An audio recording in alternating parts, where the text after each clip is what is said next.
গত 2-3 দিন থেকে আবহাওয়া খুব খারাপ। আর এই কলা গাছগুলোর এই বাগানটার এই যে সারা বাগানে দেখতে পাচ্ছেন যে অসংখ্য পাতা পাতা দিয়ে গাছ একদম পুরা ঢাইকে গেছিল। তারপর আজকে এই যে এই পাতাগুলো কেটে দিলাম।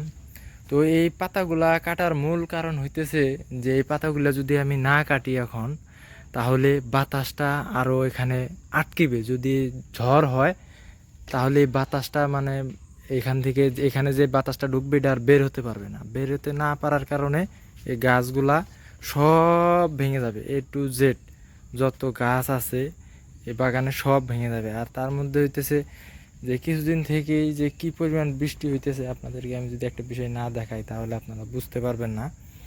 দেখুন এই গাছগুলোর এই গোড়াগুলো দেখুন, এখানে কোনো মাটি নাই।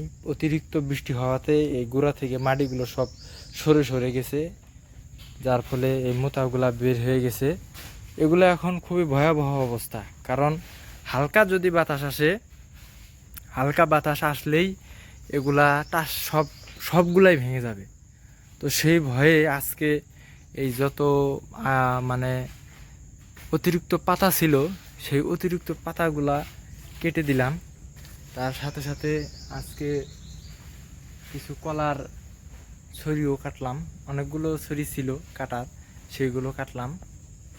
তার পাশাপাশি এই কলার যে ফুলটা দেখতেছেন, এই যে ফুলটা, এই ফুলটার এই যে যে এই যে ফলটা দেখতেছেন, এই যে এইটা এইটা যখন আর ফল দেয় না তখন এটাকে কেটে ফেলতে হয়, এই যে এটার মতো।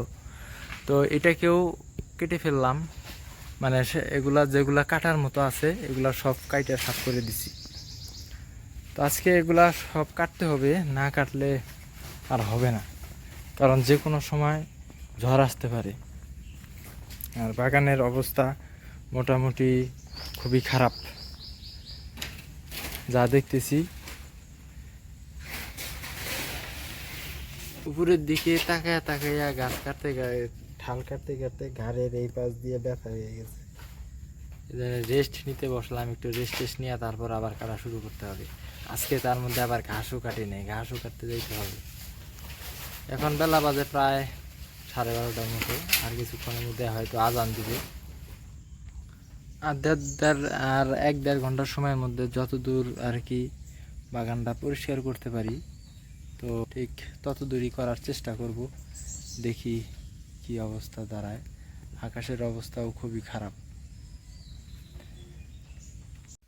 তো আজকে এখনো ঘাস টাস এগুলা কাটতে যাইনি, তো কিছুক্ষণের মধ্যে যাব। তো এই রুমের এখানে যে দরজাটা লাগানোর কথা, সেই দরজাটা নিয়ে আসছি। ওই যে দেখতে পাচ্ছেন দরজাটা, এই দরজাটা এখানে লাগাতে হবে। আর মেন যে দরজাটা ওই পাশে আছে ওইটা এখনো মানে ফিট করতে দেওয়া হয়নি। এই দরজাটা মোটে খরচ হলো আপনার 15,120 টাকা। তো এটা এখানে লাগাবো। তো এই দরজায় অনেক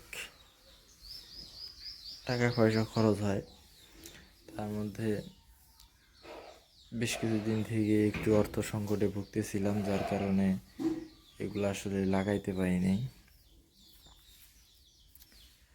তো মিস্ত্রিকে এখনো খবর দেওয়া হয়নি, আজকে বলবো যায়, দেখি কি করে। তো লাগানো হলে কিছুটা স্বস্তি পাবো আর কি, কারণ কাজ কিছুটা কমে আসবে। সবাই ভালো থাকবেন, সুস্থ থাকবেন, আবার কোনো এক ভিডিওতে দেখা হবে ইনশাআল্লাহ।